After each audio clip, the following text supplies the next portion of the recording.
Saya tidak tahu apakah ini memang disengaja ataupun di luar kegiatan bagi-bagi uang tersebut. Karena kalau memang ini by design, otomatis yang membentangkan kaos tidak hanya satu orang, ya. Otomatis akan banyak orang, apalagi yang dibagikan uangnya cukup banyak kan gitu. Ya. Kalau ini bisa direspon dengan baik, dengan Mm-mm. bijak oleh Prabowo Gibran, justru bisa memberikan insentif elektoral ya Mbak ya. Mm-mm. Dan justru menjadi bumerang bagi lawan-lawan politik Prabowo Gibran. Saya kira masyarakat akan lebih apa namanya, lebih empati, ya, lebih merasa memiliki dan kasihan dengan apa yang menimpa oleh Prabowo Gibran.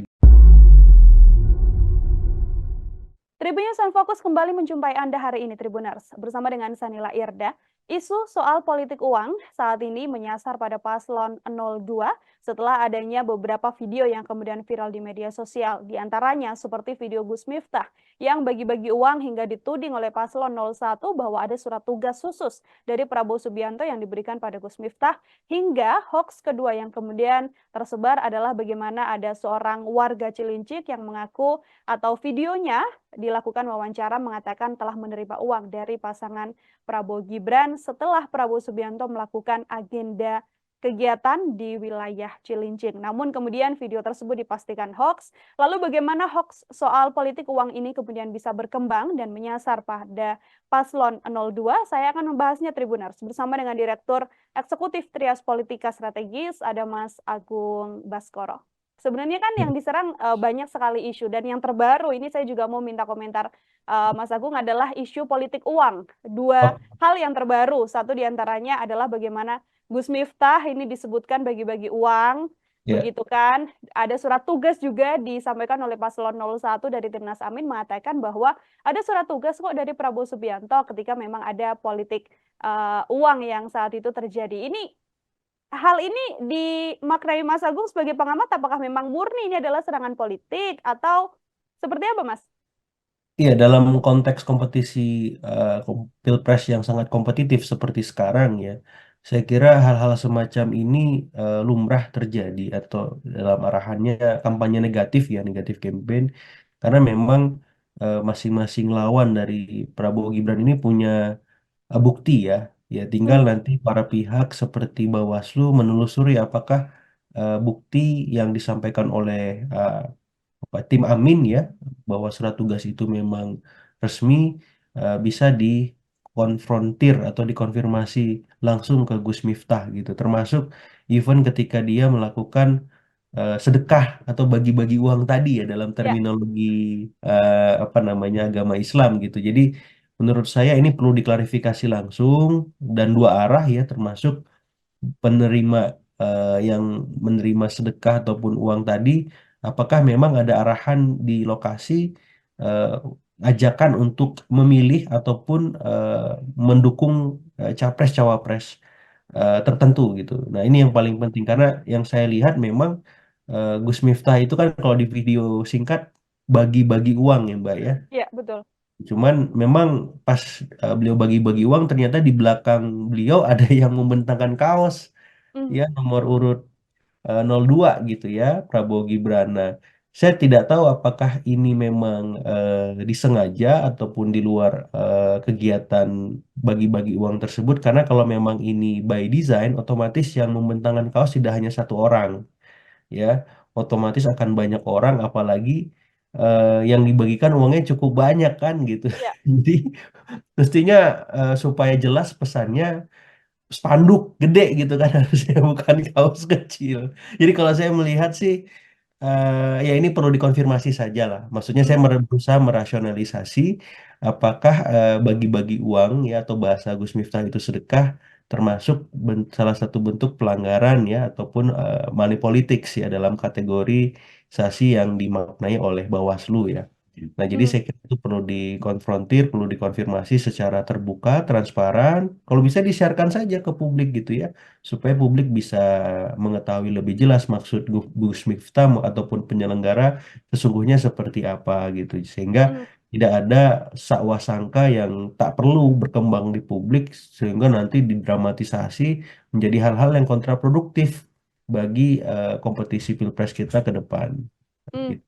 sudah dibantah oleh TKN, kemudian Ya, Gus Miftah juga mengatakan ya ini tidak terlibat dalam politik karena memang nama Gus Miftah ini kan kalau kita tahu yang kita amati dari struktur TKN begitu kan memang tidak masuk di dalamnya begitu ya ya, Mas Agung. Namun kalau kita berbicara Gus Miftah sendiri kan tidak lepas juga dengan paslon 02 karena di beberapa betul. kesempatan juga kemudian Gus Miftah terlibat begitu ya, tersorot juga kamera bahwa memang mendukung paslon 02. Dengan klarifikasi atau bantahan yang sudah dilakukan, apakah kemudian hal ini cukup berhenti sampai di situ dan bisa kemudian membuat isu politik uang ini bisa meredup atau justru ada hal lain yang sedianya juga disuguhkan oleh TKN. Selain tadi memang harus ada klarifikasi yang jelas begitu ya, Mas?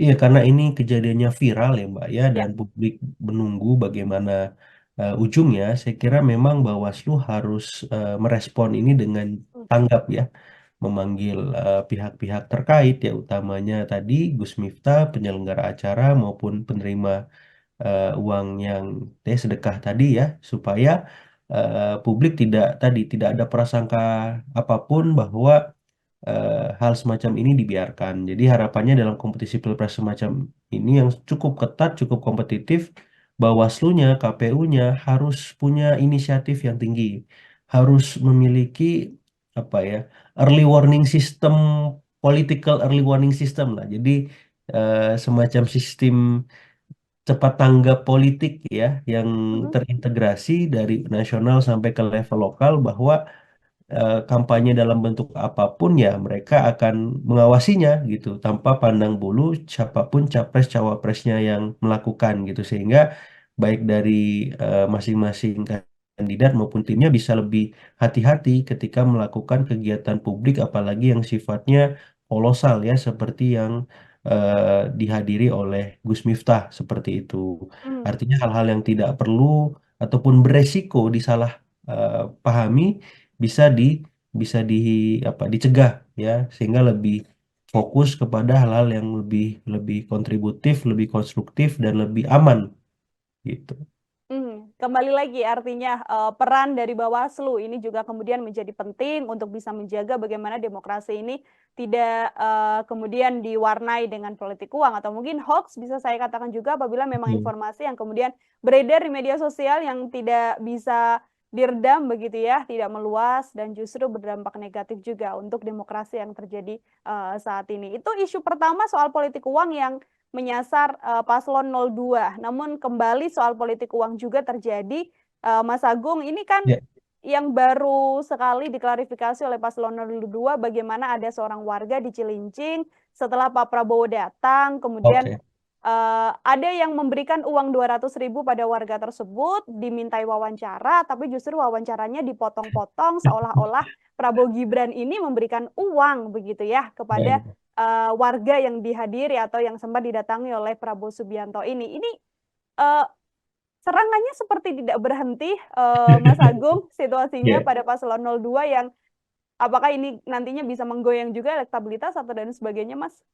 Iya, jadi serangan demi serangan yang dialamatkan ke Prabowo Gibran eh, sampai hari ini itu membuktikan bahwa mereka memang punya elektabilitas yang lebih unggul sementara Hmm. ini ketimbang pasangan lain gitu. Jadi serangan-serangan semacam ini akan semakin terus mengemuka, sehingga tim kampanye nasional Prabowo Gibran harus terus bersiaga dan bersiap Ya. ya, mengklarifikasi, mengcounter balik, melakukan press conference, merilis dan seterusnya, sehingga memang tidak ada dampaknya secara elektoral kepada Prabowo Gibran gitu. Karena memang kalau ini diteruskan, dibiarkan, bisa bisa memberikan disinsentif elektoral gitu. Karena memang istilahnya itu eh, hoax berulang-ulang tanpa klarifikasi bisa jadi kebenaran gitu ya Mbak ya.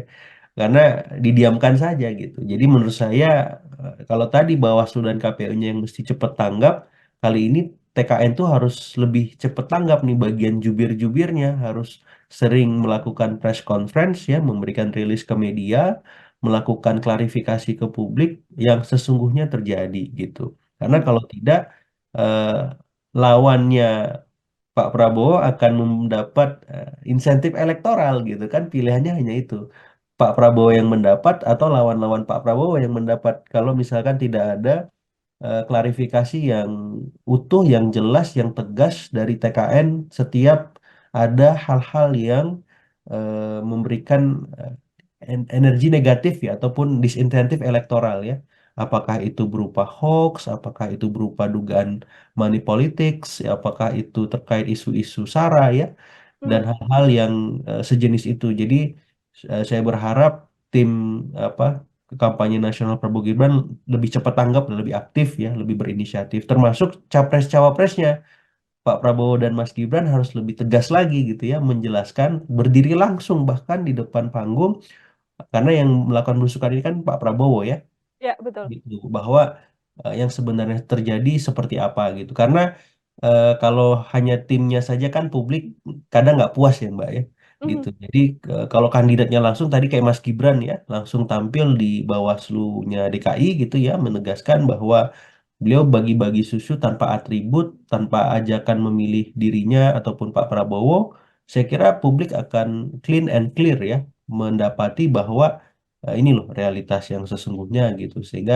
arahan untuk dipotong, dipelintir, kemudian dibuat instrumen hoax yang baru jadi mhm, menjadi sirna karena sudah ada klarifikasi langsung dari kandidatnya termasuk di Cilincing ini karena Pak Prabowo yang turun maka Pak Prabowo sendiri yang harus menegaskan bahwa ini loh yang saya lakukan dan ini loh maksudnya dan ini loh arahannya gitu sehingga publik paham bahwa oh Pak Prabowo itu memang turun dan mhm. tulus ikhlas membantu masyarakat seperti itu. Mhm. Oke, perlu figur langsung yang kemudian terlibat, soal isu hoax ini yang kemudian memberikan klarifikasi agar bisa mendapatkan trust juga ya, Mas Agung ya, dari publik Betul, terkait betul. isu-isu yang saat ini, berkembang. Ini tadi sempat disampaikan Mas Agung elektoralnya kemudian akan bisa bertambah ke Prabowo Gibran atau satu sisi juga kemudian bisa, merugikan juga dan akan berpindah pada paslon lain. Ini apakah memang ini jadi bagian dari hal yang cukup krusial juga apabila hoax terus lakukan oleh orang-orang yang tidak bertanggung jawab, ini bisa jadi salah satu bumerang juga untuk kemudian menurunkan elektoral atau angka elektabilitas Prabowo Gibran, Mas. Iya, kalau ini bisa direspon dengan baik, dengan Mhm, bijak oleh Prabowo Gibran, justru bisa memberikan insentif elektoral ya, Mbak ya, mmm, dan justru menjadi bumerang bagi lawan-lawan politik Prabowo Gibran gitu. Karena kalau ditelusuri ternyata yang melakukan hal-hal ini adalah lawan-lawannya, maka lawan-lawannya ini juga harus siap menerima disinsentif elektoral gitu. mmm, Karena apa? Karena ternyata tim Prabowo Gibran ini cukup solid, cukup profesional, cukup siap untuk menjawab segala macam tudingan ataupun kontroversi yang dialamatkan kepada mereka gitu dengan baik, dengan bijak, dengan tetap mengedepankan apa ya transparansi ya, akuntabilitas karena memang melibatkan penyelenggara juga untuk mengklarifikasi hal tersebut. Jadi saya kira ini bisa memiliki dua sisi koin mata uang ya. Jadi mhm, bisa memberikan insentif, kemudian disinsentif di saat yang sama ketika para capres yang terlibat mampu yang merespon atau sebaliknya tidak mampu merespon gitu. Jadi semua capres-cawapres dalam konteks ini ya harus siap sedia selalu ketika mereka berinteraksi dengan publik turun ke bawah ya melakukan kampanye ataupun nanti ketika melakukan debat ya jadi mereka dalam konteks ini memang inilah bagian dari seni pilpresnya Indonesia gitu ya ada mhm, kampanye negatif ada kampanye positif ada kampanye hitam dan berpadu padan kadang ya kampanye negatif sama kampanye hitamnya tipis-tipis berkolaborasi ya bercampur jadi ya kita harus jeli lah, masyarakat harus lebih kritis dalam menerima informasi agar tidak mudah disetir ya, diarahkan mhm, untuk apa menjelekkan atau memfitnah salah satu pasangan capres cawapres mhm. gitu. Bagaimana untuk kemudian bisa menarik empati publik, Mas Agung? Karena kan rasanya Ya, seperti diserang bertubi-tubi begitu ya, kemudian ya. diklarifikasi, tetap kemudian bisa menyelesaikan masalah yang ada, bisa saya katakan seperti apakah juga kemudian empati publik ini juga bisa, besar efeknya juga untuk kemudian membantu suara dan elektoral dari paslon yang kemudian terserang isu hoax ini? Iya, sangat bisa kalau saya berperan sebagai konsultan politiknya ini tinggal dibalik aja image-nya bahwa Prabowo Gibran sedang dizolimi ya Mbak ya. Mmm, Dan dengan efek itu saya kira masyarakat akan lebih apa namanya, lebih empati, ya, lebih merasa memiliki dan kasihan dengan apa yang menimpa oleh Prabowo Gibran gitu. Dan sisi-sisi emosional ini kan masyarakat Indonesia banget ya. Gitu. Kalau memang Prabowo Gibran bisa menunjukkan bahwa mereka tidak melakukan itu dan malah melakukan hal yang sebaliknya. Ya mereka turun ke bawah, membantu masyarakat tanpa ada muatan politik apapun untuk memilih mereka, dan ini murni benar-benar panggilan kemanusiaan gitu. Jadi ini tinggal tim kampanye nasional Prabowo Gibran saja mengolah mengolah hal-hal semacam ini, ya, serangan-serangan ini menjadi sebuah amunisi untuk memberikan insentif elektoral yang besar kepada Prabowo Gibran, sehingga kalau mereka punya misi satu putaran, ya harusnya dengan hal-hal semacam ini misi tersebut semakin mudah untuk dicapai, ya, karena apa ini buat buat saya ini membantu, ya, gitu. Ini Mhm. amunisi baru dengan cara pandang yang beda untuk menambah sisi-sisi elektoral Pak Prabowo Gibran seperti itu. Oke, cukup membantu juga untuk menambah sisi, elektoral dari pasangan Prabowo Gibran. Mas Agung sempat menyinggung soal bagaimana pilpres bisa berjalan satu putaran. Terakhir dari saya, Mas, kalau dari Mas Agung yang mengamati bagaimana, demokrasi ini berjalan menuju Ya, kontestasi Pilpres 2024 mendatang, Mas Agung meyakini apakah pilpres bisa berjalan satu putaran atau melihat situasi ini akan berjalan 2 putaran? sampai sore ini saya masih melihatnya dua putaran ya, Mbak, ya. Mmm? Sampai sore ini, ya, karena memang baik Ganjar maupun Anies masih cukup kompetitif mengimbangi Prabowo Gibran, ya, gitu. Apalagi nanti debat masih menyisakan 3 kali gitu. Jadi Ya.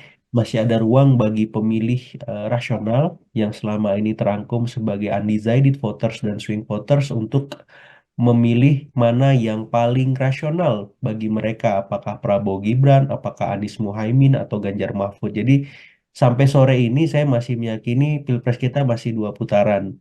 Kecuali setelah sore ini ada hal-hal yang luar biasa, ya, wow factor yang standing gitu, ya, standing ovation gitu, apa yang namanya, outstanding lah, ya. Mmm?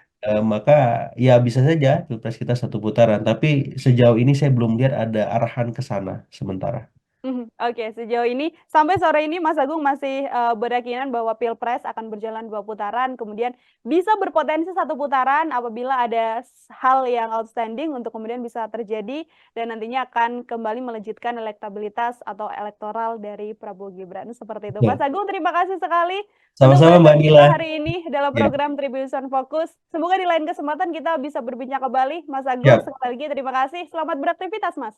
Sama-sama Mbak, selamat beraktivitas. Ya, Tribuners, demikian obrolan saya bersama dengan Direktur Eksekutif Trias Politika Strategis, Mas Agung Baskoro. Nantikan obrolan saya lain dengan tema-tema lainnya dan juga narasumber-narasumber lain. Saya Nila Irda, pamit undur diri. Terima kasih dan sampai jumpa. Download Tribun X sekarang. Menghadirkan lokal menjadi Indonesia.